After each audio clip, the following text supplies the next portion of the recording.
I should say before I get started that, that the intent of these lectures is to be as elementary as I can. I want to just try to tell you from scratch about these things. And so if you're one of the experts in the audience, you'll have to bear with that. Or what I would request is that you kind of go back to trying to think about what it was like when you didn't know about all these things. And maybe you'll have some suggestions about how to think about them in an elementary way.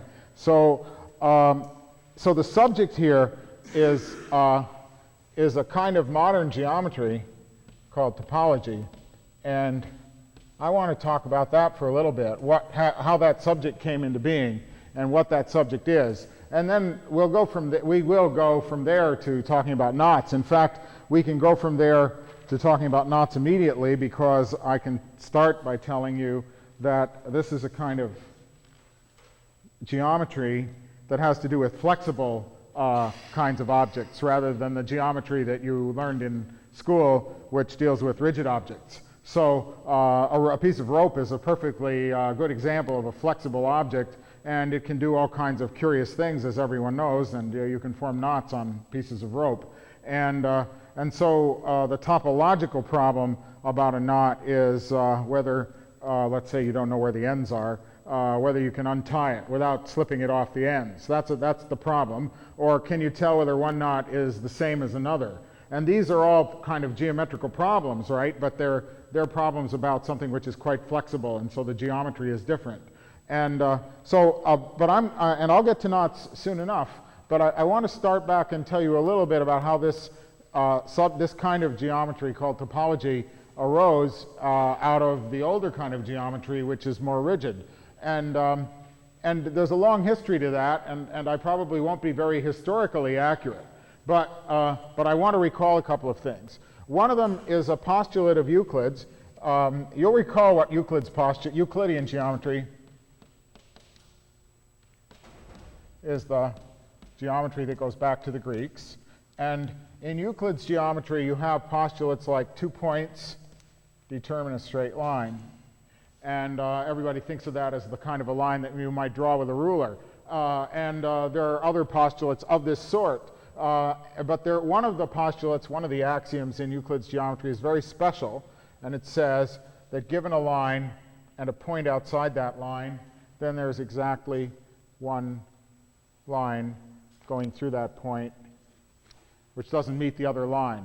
Well, geometry. Another maxim about geometry is that geometry is accurate reasoning about bad figures. So that will go on throughout into topology as well. But this line is supposed to never meet that one. Nice straight line through that point, parallel to this one. That was Euclid's postulate, called the parallel postulate. And people used to wonder about this postulate, whether there's a list of other axioms here, whether you could deduce it from the other ones or whether it was independent of them. And in any case, it's not the same as the other kinds of assumptions, because it uses infinity. It says you have to go all the way out forever, and you wonder whether those two lines might meet at infinity or something. But it's very crucial to doing geometry. For example, everybody knows the theorem that the sum of the angles of a triangle is 180 degrees. But I might remind you how you prove it. One way to prove it, here's your triangle, and you set it on a line like that. You draw another line parallel through the other vertex like that. And then you use a bit of geometry that comes from the parallel postulate that says that these two angles are going to be equal. And these two angles are going to be equal. And then you see that the three angles of the triangle arrange themselves right around a point, and it's equal to 180 degrees, so that the sum of the angles of a triangle is 180 degrees. Anyway, for a long time, people thought that that was the geometry and that it described nature. And then it came to pass that people discovered that there were other examples of geometry where the parallel postulate didn't hold. And what came to pass was, in fact, that one knew it all along if you made the right interpretation. So, for example, if you take the surface of the globe and you think of great circle routes on the surface of a perfect sphere, a great circle route is a circle drawn on the surface of the sphere which the plane that cuts through that circle lies in, that circle creates, goes through the center point of the sphere. That's a great circle route. Call that a straight line. All right, it's not straight, but we'll just call it a straight line. And then if you have any other point on the sphere, and you draw a great circle route through that, then you find that the two great circles intersect in 2 points. And so any two lines intersect in 2 points. There aren't any parallel lines here at all. But it's still true that if you take 2 points on the surface of the sphere and you ask for a great circle route that goes through them, there's only one. So it satisfies Euclid's first postulate that 2 points determine the line. But the idea of the line has shifted. So people began to realize that you could understand that the mathematics described by the geometry was the relations involved in that mathematics and not the actualities of whatever it was talking about. There might be a multitude of actualities that corresponded to the same patterns of speech. And so in this case, points still look like points, lines look like great circles, and the parallel axiom is no longer satisfied. And the sum of the angles of a triangle, if you look at it, oops, I drew that backwards. For realism, it ought to look like that, right? And go around the back, and you see that the triangle bulges a bit. The sum of its angles is greater than 180 degrees. There are other geometries where the sum of the angles of a triangle is less than 180 degrees, and the harpoon was in the whale. No longer could you just imagine that what your mathematics corresponded precisely to reality. What you had to think about was the mathematics and the possible models that it could hold for your experience. So that was a big shift, and other geometries started to come into being, and it was out of that these kinds of questions arose. But I want to show you this more particularly because you see, as soon as you start to think about this sort of thing, curved spaces, then you start to think about the shape of a space. And you might naturally start to think about what would be the shape and the geometry if the space were curved in some other way, or even to use other shapes than the surface of a sphere. For example, you might consider the surface of a donut. And now this seems an artificial example, but you'll see that to some extent it's easy to become addicted to artificial examples. Natural enough example. There's the surface of a donut, and you can ask about the geometry on that. And you'll find, if you try drawing some pictures of the way the triangles behave, that they get looking curved inward, little triangles looking like that over in here, and on the other hand, they'll be curved outward in some other places, so that you get different kinds of geometry depending on where you are on such a surface. So if you allow that it comes to pass that one wants to think about the shapes of these things, then it's natural to ask, what's the difference between the shape of the surface of a donut and the shape of the surface of the sphere? And if it's just the shape that we're talking about, then we're talking about the topology. That is, from the point of view of the topology, I can have a donut that looks like this, but I could deform it a little bit. Whoops.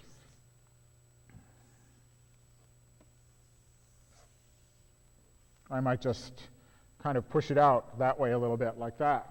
And it's still, you'd still travel along the surface. You go over the top and then come back underneath, like that. Still the same kind of thing, but it's been blown up like a balloon a little bit in that direction. Still the same basic shape. So one would like to know how to understand what is in common between this and this. Or in the case of the knots, what is it that's being preserved if I take this knot and I make it more complicated? I'm not going to tear it or do anything to it other than leave it, then just push it around a bit. But suppose that I, for example, twisted it up like this and then pushed it through there and tightened that up a little bit. But it's still the same knot. It's not any different, really. It'll deform right back into the original one. And so this mess has something in common with this simpler one. And so I'd like to be able to tell what it is they have in common. What's going on here in that kind of question. And I want to show you one more example before I go completely into the knots of how such questions arise in thinking about surfaces and the evolution of geometry. And that example is the example of projective geometry. A person is painting a picture, and they have an easel in front of them, and they draw entirely realistically the points that are in front of them, point to point, just like a camera. And I want to give you an idealized version of this in one dimension. So the world is one-dimensional, and here's the artist's easel. And a point here in the world is photographed onto the easel via the eye of the artist, which is right there. Okay? So he looks, and the point on his canvas appears right there on the canvas. But if he looks horizontally, if he starts to raise his eye, then the points farther away will start coming onto the canvas. And if he raises his eye to, let's just make his eye a dot so that it'll be democratic with respect to all these directions. If he raises his eye to the horizontal, then he looks straight out to infinity, as we say in English, right?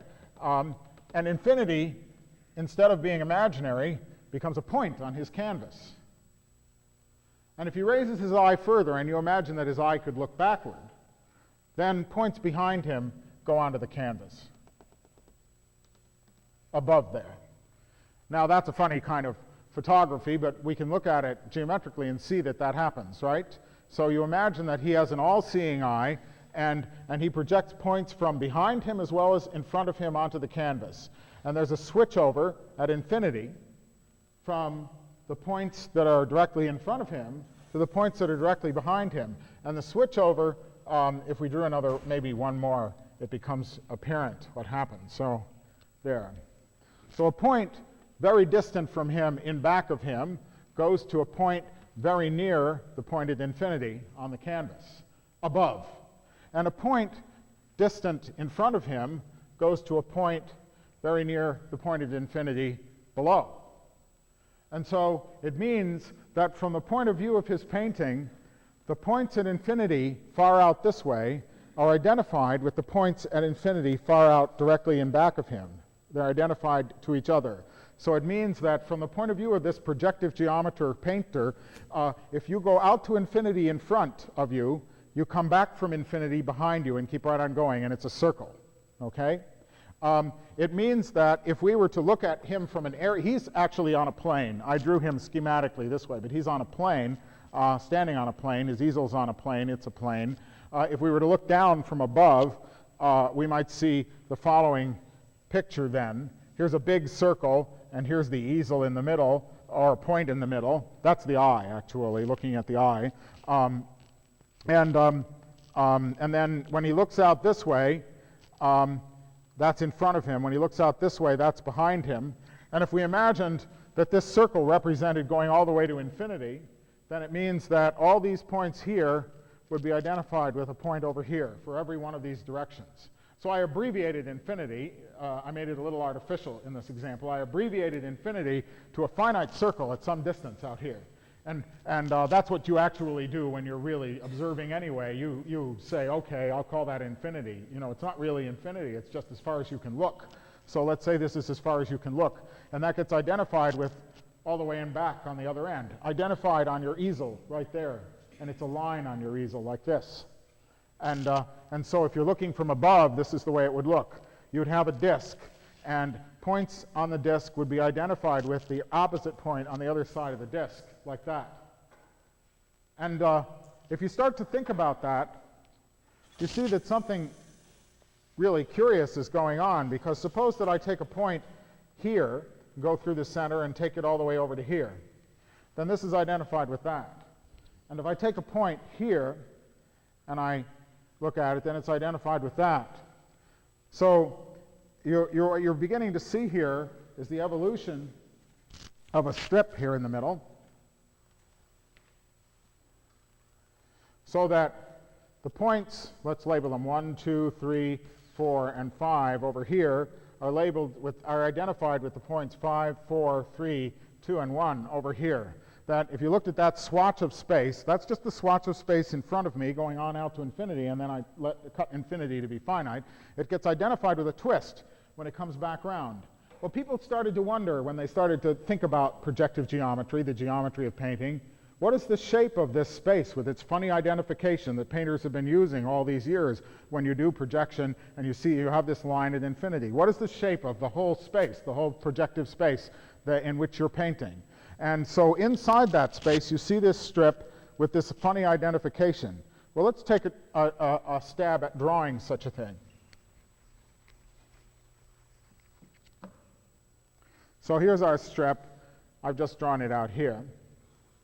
And I need to make the identification the way I said, that it goes from when it goes this way here, it goes this way here. So I have to bring it around in such a way that that twist over is possible. And I can do that in a representation by putting a little twist in it like this. Now let's see if that worked. The arrow is going this way. Now it's going that way. Now it's going this way. Now it goes. Now we twisted the band, this little band here, and it goes. Now it's going the other way. And now it's going the other way, and now it's identified. So you see I can represent the shape of the way that band which is identified looks in projective space by taking an ordinary band and putting a 1/2 twist in it. And now that phenomenon which was happening at infinity is happening in finite space as an object which you may be familiar with called a Mobius strip. And Mobius was a projective geometer, and I have not looked up the history of this, but I'm sure that Mobius invented or discovered the Mobius strip by some such line of thought as I just mentioned to you. What he did was he brought infinity into finite space by trying to make a model of the shape of that identification at infinity which artists had been using since they started drawing in perspective. So you get this question of understanding the shape of such a thing as Mobius's strip. And I think you can see that that question is very close to the kind of question that I started to ask about knots. And so I want to take a line in this lecture where we'll investigate the Mobius strip for a while, and we'll find ourselves walking into knots and some things related to DNA and even some things related to electrical circuits in the process. But that was my decision in redesigning this lecture. The title, if I were to actually systematically tell you everything in the title, would take us into something confusing unless we figured out some way to do it. So here's an ordinary strip, right, with no half-twist identification. And here's the Mobius strip with its half-twist identification. Excuse me.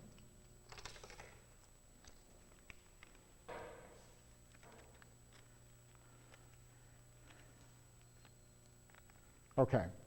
Now we've done a strange thing, right? We started with this problem of geometry, and then we realized that by adding the ideal points to the geometry, which is what painters do, they add a line at infinity, we would get a very curious shape of identification.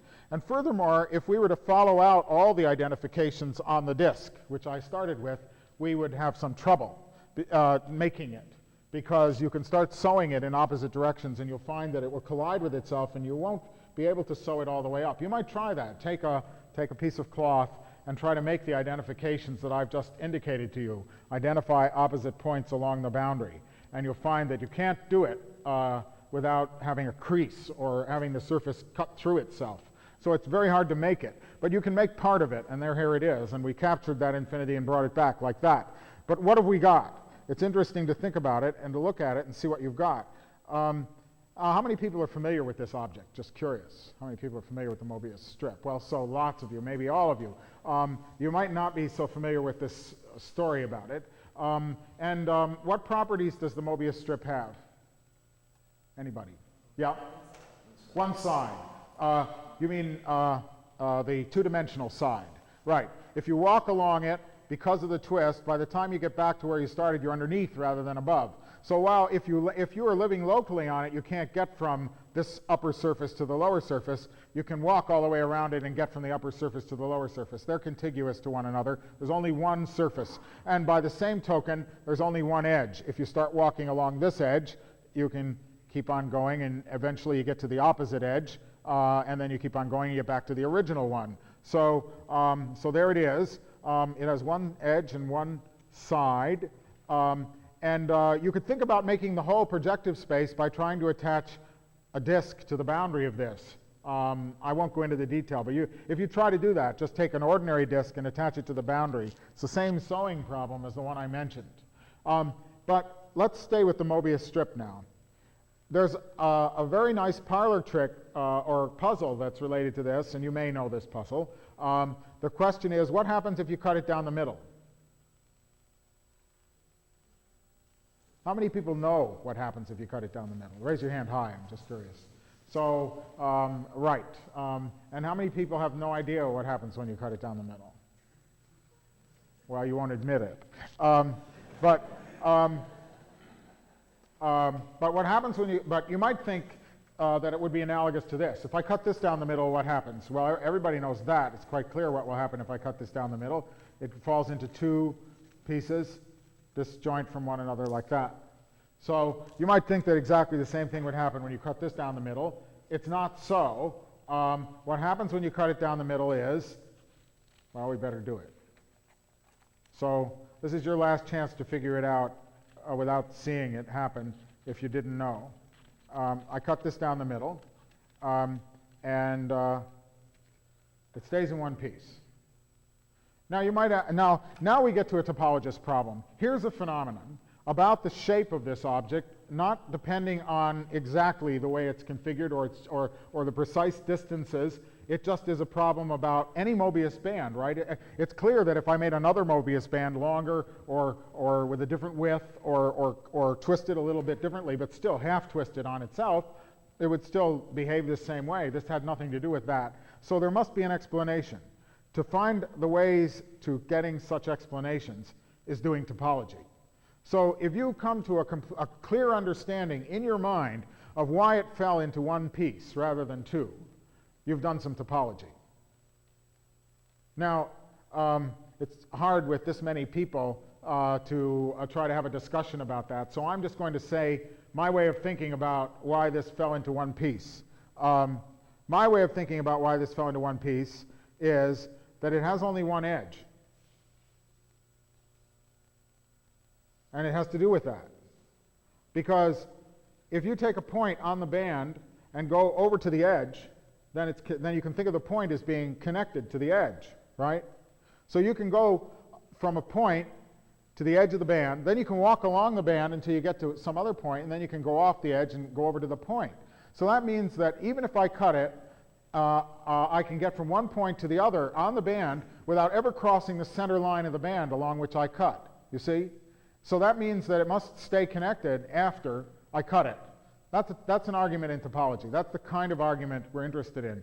Arguments that convince us of some phenomenon, but don't depend on a lot of different things about the shape, just about or the placement, but do depend on the shape in the sense of the topological shape. So I hope you understood that argument, but if you didn't, you should try to make your own argument and see why it works. Now, another thing about the Mobius strip. If you make one, you can twist it by 1/2 in one direction. Or you can twist it by 1/2 in the other direction. What I mean is there are really two Mobius strips. Here's one. I'll make another blue one. I don't know whether this is the same or different, so let's take a look. That's the same. See, these are identical. But that means I'm going to get the other one by twisting it 1/2 in the other direction. Now let me paste it up.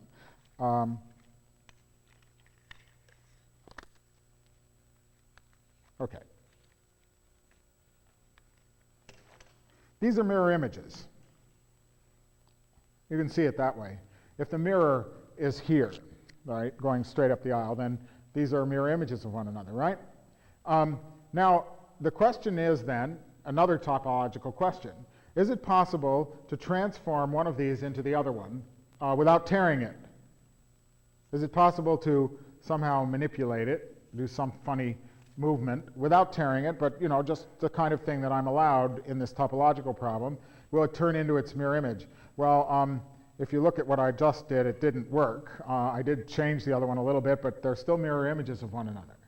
And in fact, there's no way to change this Mobius strip into this one.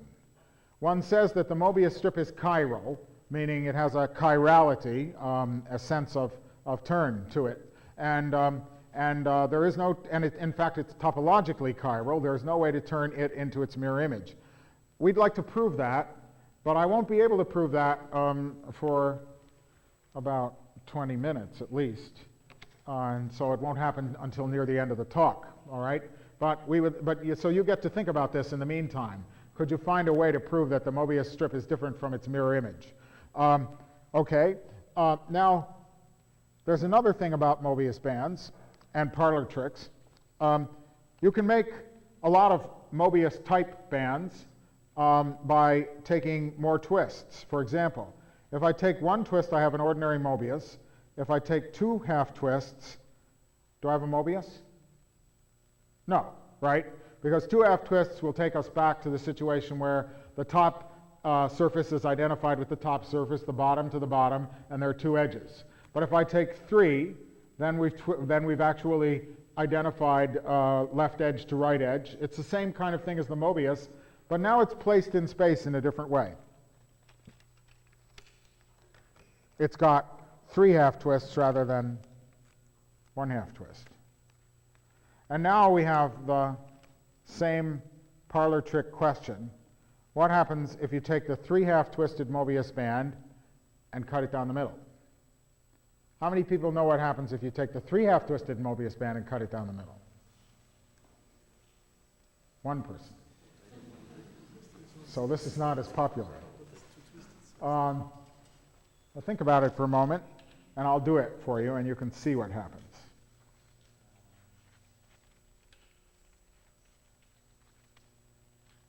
I think I should let you think about it a little longer.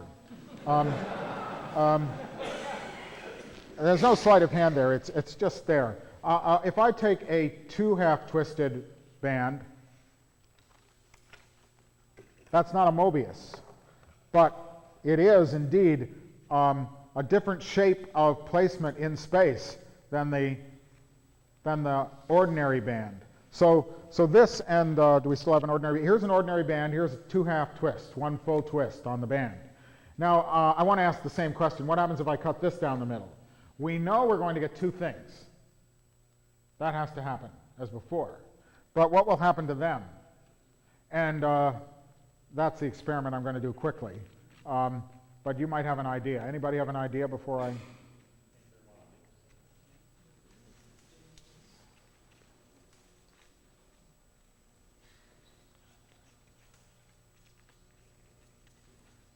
So I'm being a little clumsy here.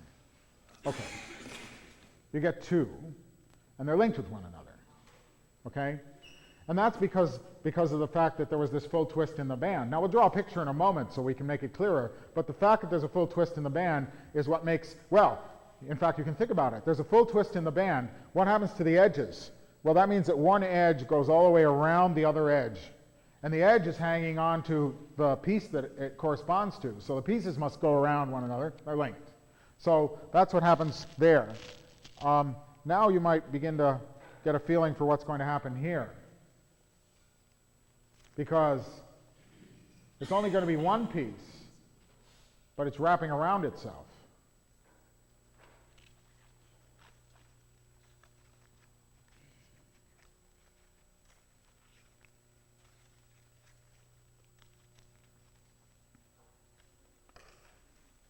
And indeed, it is wrapping around itself, and in fact, it's a knot.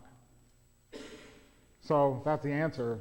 If you take a three-twisted Mobius band and you cut it down the middle, you get a knot. And furthermore, there's some more structure here. There's a knot, and then there's some twisting in it, and there's this knotting in it. So now you can ask all sorts of detailed questions. How much twisting is there here? How much knotting is here? And what's going on, right? So now we have a lot of topology questions on the table in relation to the Mobius band. And we got to knots. Now, before I try to say more about that, let's take a look at how simple pictures clarify some of the things that we've just said. You don't have to be a great artist to do these pictures, and in fact, doing these pictures is at least for most topologists, it's sort of part of their mathematics, is drawing some simple pictures that represent what they're thinking about. And in the case of the Mobius band itself, then we get this picture here. Let me draw another one. And on this one, let's draw what happens if you cut it down the middle.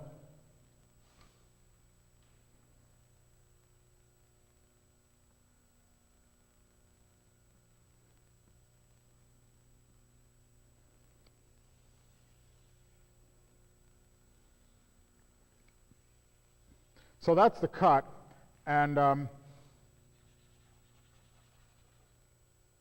let's see. It only has one side, so I guess I shouldn't use two colors. But this is coming along, and then you see this is the twist, and we cut through the twist. So that means that this part of band is now twisting over and coming down this way, right? And it's over everything else. It just twists over and comes down like that. Goes around. I will use two colors. I'll just do the other one in orange. It's coming up here, this one, and it goes under and comes up back over there like that. And the rest of it goes around. So I think you can see that. But there's a little trouble in seeing it, right? Just a little trouble here, because you know that this blue part goes over everything else. And that underneath there's a little twisting which is hidden. So it will be helpful if one wanted to find out a little more about what went on here to redraw the picture just a little bit, so that we can see what happened. So let me do that by just drawing it quickly all over again and then modifying it.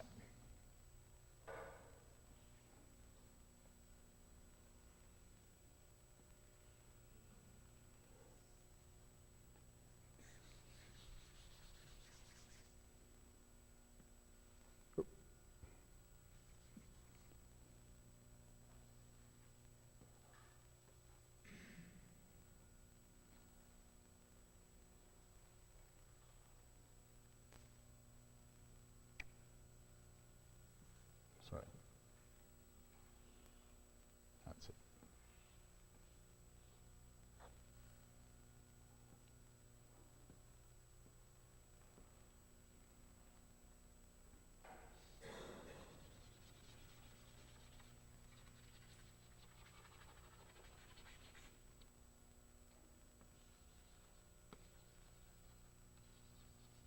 Okay.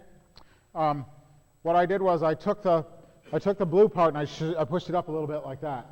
All right, so that I could reveal to you what's underneath it, and now everything is twisted the same way, right? This went over and down. This goes over and down and over and down. Everything is just being twisted exactly the same way. And now we have a picture on the board of exactly what happened when you cut the Mobius band down the middle. And you can read some things from it, because we didn't ask a question that we could have asked, and where is a cut down the middle Mobius band in among these things? I don't know, so we'll have to cut one. If you had made one, then you would ask yourself, well, how many twists are in it? How many twists in this band? And if you had done it through the making, then you could pick it up and turn it around and concentrate the twisting and take a look. And you would find that you saw two full twists in it. See them? Two full twists. Started out with a half twist, and it ended up with two full twists. It seems strange. Where did they come from?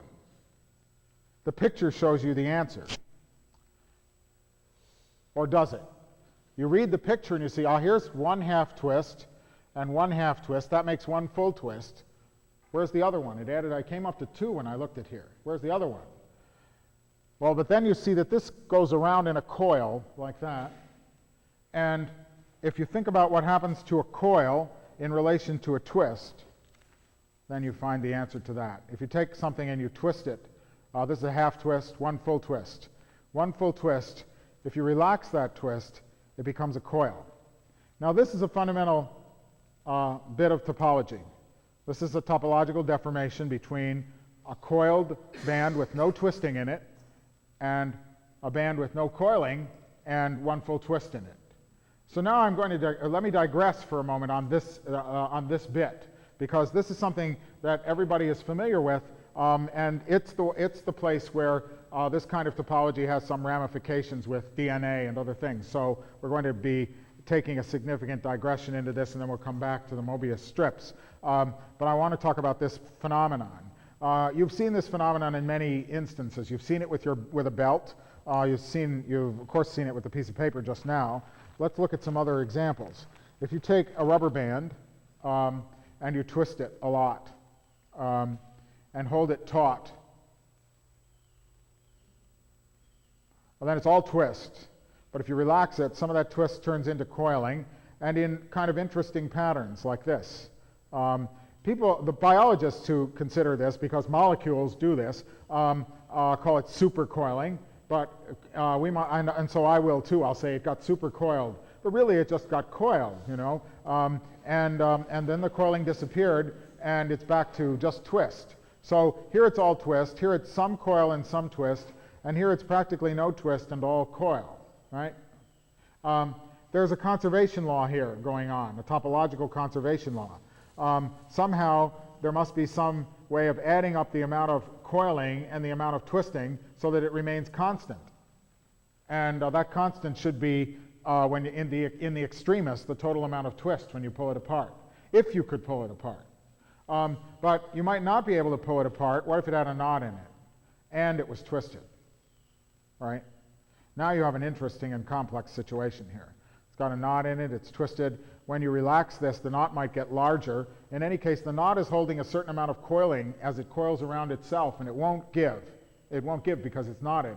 So we have this situation, and it may happen with molecules. And so we have two directions to go in these last few minutes here. One direction is to talk about what is the mathematics of this conservation law, and the other side is what does that have to actually do with molecules. So let's talk about the molecules for a moment. And I want to leave those pictures.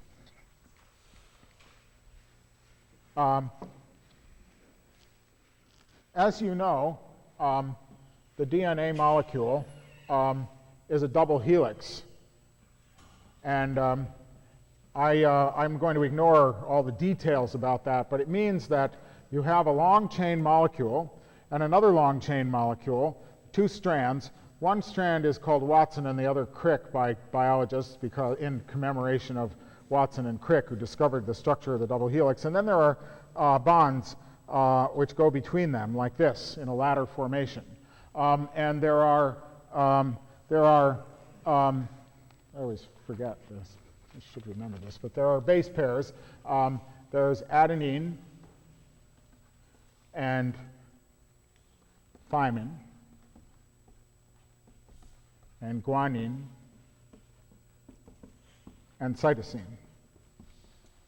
And you can get more details from any good molecular biology book, but we don't want to go into the details here. But these bases pair up with one another. So A pairs with T and G pairs with C. And along one of the strands is some long code sequence of A's and G's and C's and T's. And along the other strand is exactly mirror image sequence which bonds with it. And furthermore, and this is the wonderful thing that Watson and Crick discovered, is that this system is capable of reproducing itself because the bonds can break. One of the strands can go off in one direction, the other strand in the other direction, and then in the biological situation, in vitro, those molecules exist and can bind with one another and fit onto one of the strands to form the copy strand, and so the system can reproduce itself, and that's the beginning of the explanation of life in terms of molecular biology. Now, if that were all that was going on, then topology wouldn't have to worry, but in fact, one of the things that happens is that in certain biological systems, the DNA is not open like this, but it is in a closed circular formation. So it continues on like this, and I have a bet with myself that it'll be even here. Let's see, was it even or odd? Have I got two strands or one? Is this a Mobius or is this an ordinary band? I don't want it to be a Mobius. Let's do a tour here quickly. I came back to where I started, so it's okay.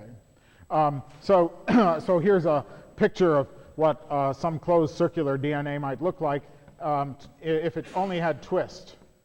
But if you relax this a bit, just like the rubber band, it will supercoil, and it might even be knotted.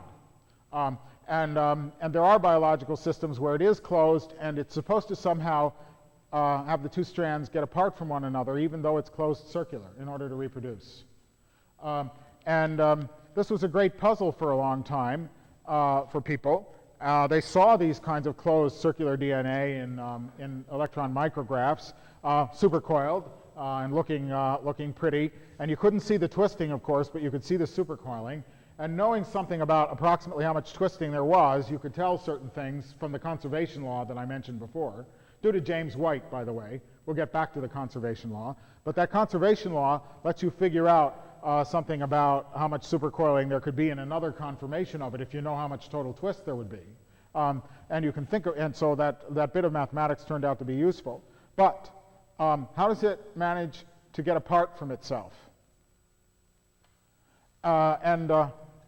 Eventually, biologists discovered that there are enzymes, there are little complex molecules, which can come in here and bind on one of these strands like that, break it,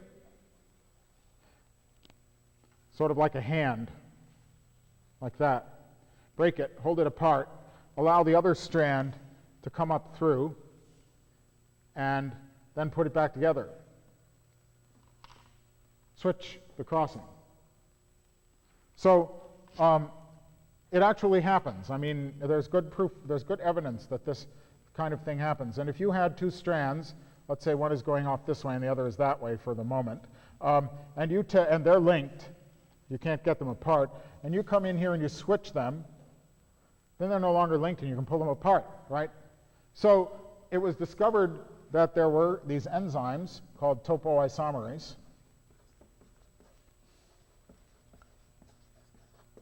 which do the strand switching. And this now leads to a whole complex of interesting topological problems about the DNA, because if it's true that, for example, if it's true that the strand switching can happen, then it is possible for this to become unhooked from the other one just by switching enough crossings and then pulling it apart.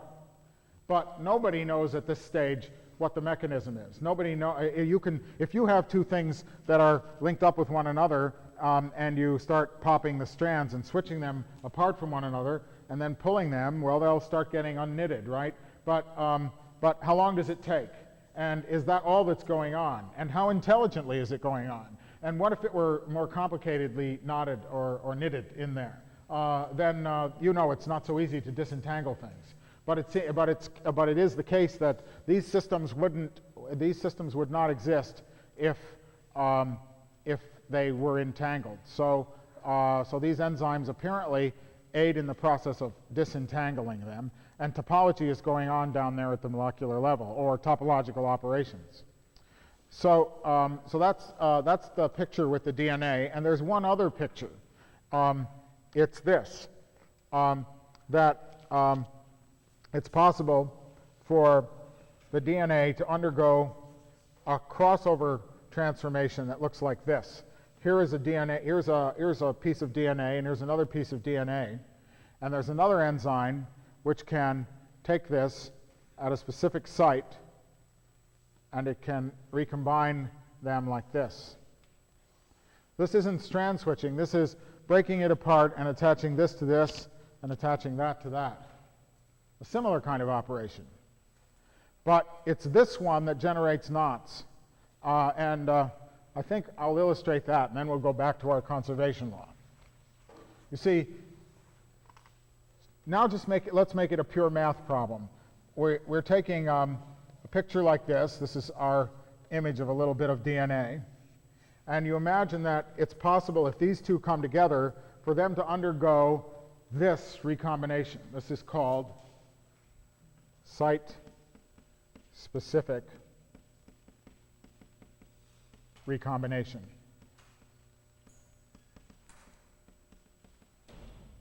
So let's take a look.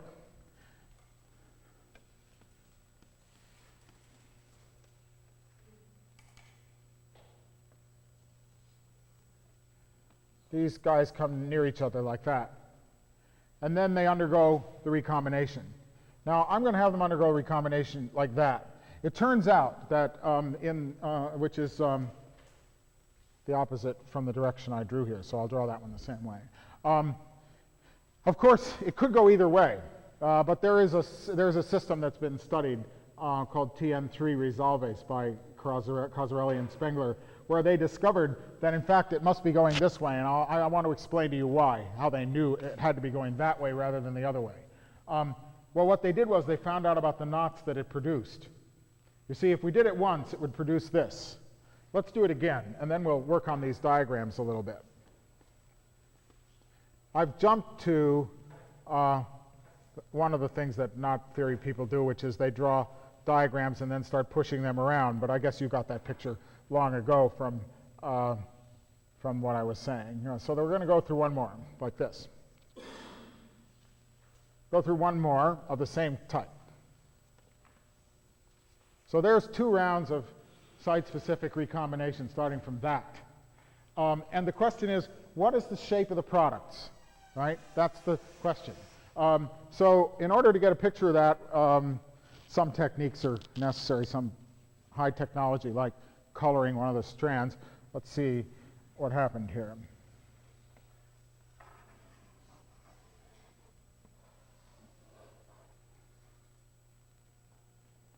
You see, it went under twice here. You can pull it up. It'll simplify and just be a little blue loop hanging around the white loop up there, right? So this one is topologically nothing more than a little simple link like that. It's equivalent to that. If you made it out of rope, that's what it would turn into. So we can see that that's what that one becomes. Now, what about this one?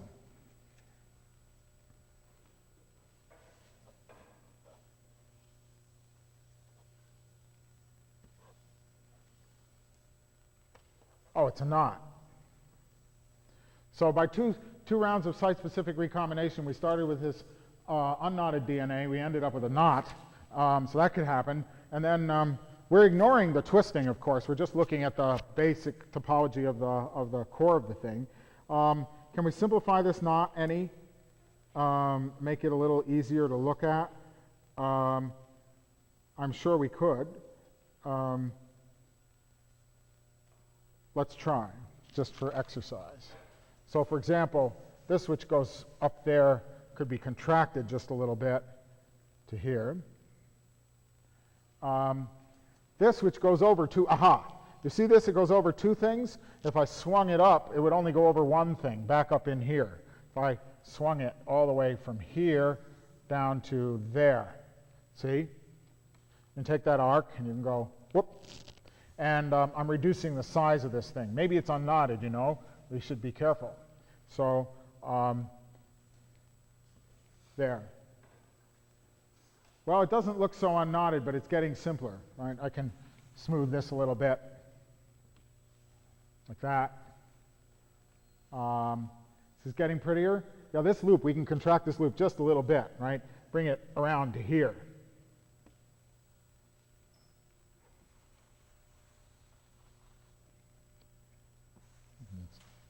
Fix that up a little.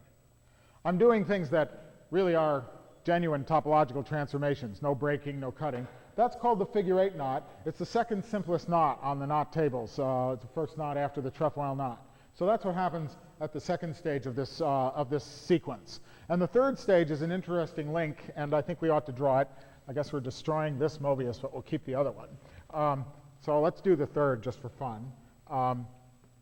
The point is that they were, through very good techniques in photomicrography, I mean electron micrography, they were able to actually identify the knots. And they found that they got these knots and not some other knots. And that was the first that's the first piece of evidence that, that this was giving, that it was twisting the opposite way. And then a much more detailed and deeper topological analysis of the situation came from work by a topologist named D.W. Sumners. And I think in the next lecture I'll tell you a little bit about what he did. That's where this other part of the title of this lecture about electricity and tangles comes in. But we don't have time to do it in one lecture, as you see. But here's the next thing in our rounds of recombination. And let's see what we've got here.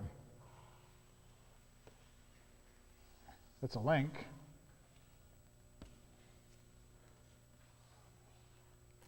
And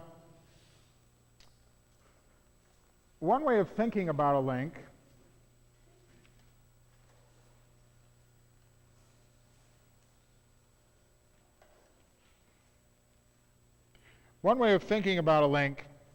is to think about a surface. I'm not going to try to change the shape of this one. I think I'll just draw both components in different colors so you can see them easily. But one way of thinking about a link is to measure how many times one component of the link goes around the other component if it's two components. It's natural to do that. Like in this case, if we oriented them, then I would say that this component goes around that one once, and it has linking number 1, all right? So you might wonder, well, how many times does the orange component go around the blue component here? And in order to do that, we have to find a definition of linking number, because the situation is getting complicated and it isn't quite obvious. You might start saying, well, let's see, once, twice, but how am I counting? Like in this case, it seems to go around and then back. It's not obvious how to count it. So let me tell you how you count it. It's a very beautiful definition, and it really originates from Carl Friedrich Gauss, who was trying to study flux of electric and magnetic fields in the last century. And his idea for thinking about such a thing was the following. Here's one component, and here's the other one, which is wrapping around it some number of times.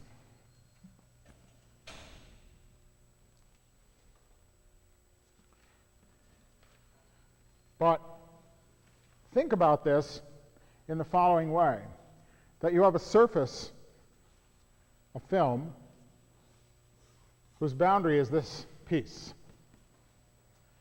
And now we watch the other curve as it pierces that surface.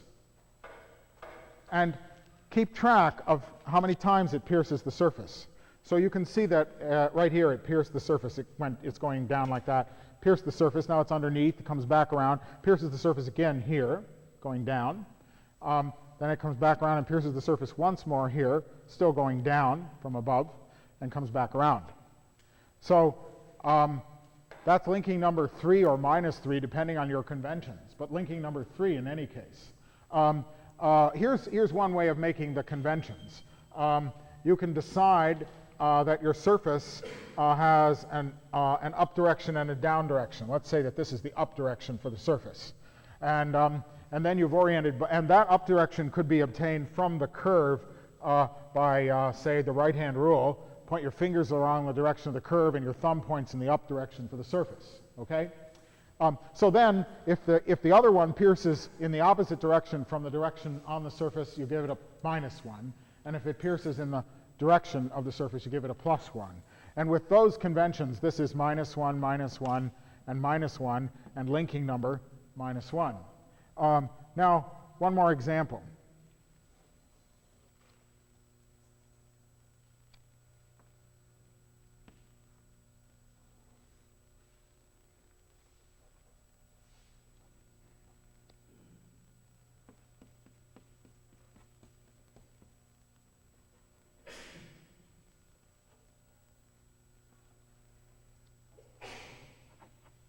There's the direction for the surface, but the other curve pierced it downward and then upward.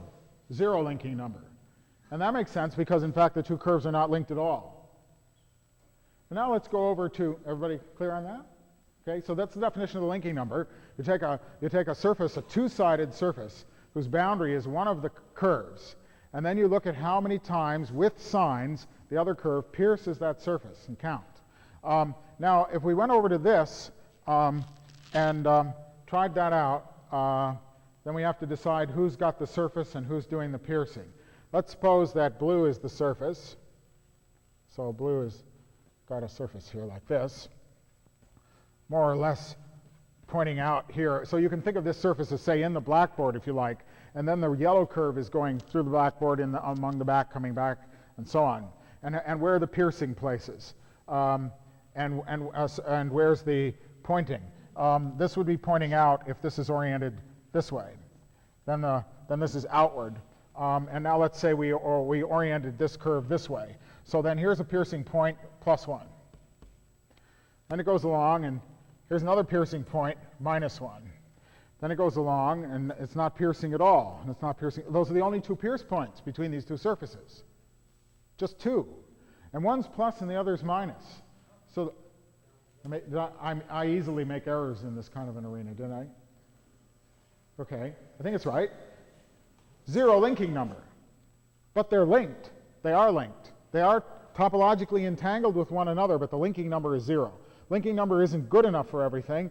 And one of the fascinating things to me is that this experiment with that particular DNA recombination led nature to produce, on the third round of recombination, an example which was produced by topologists only in this century.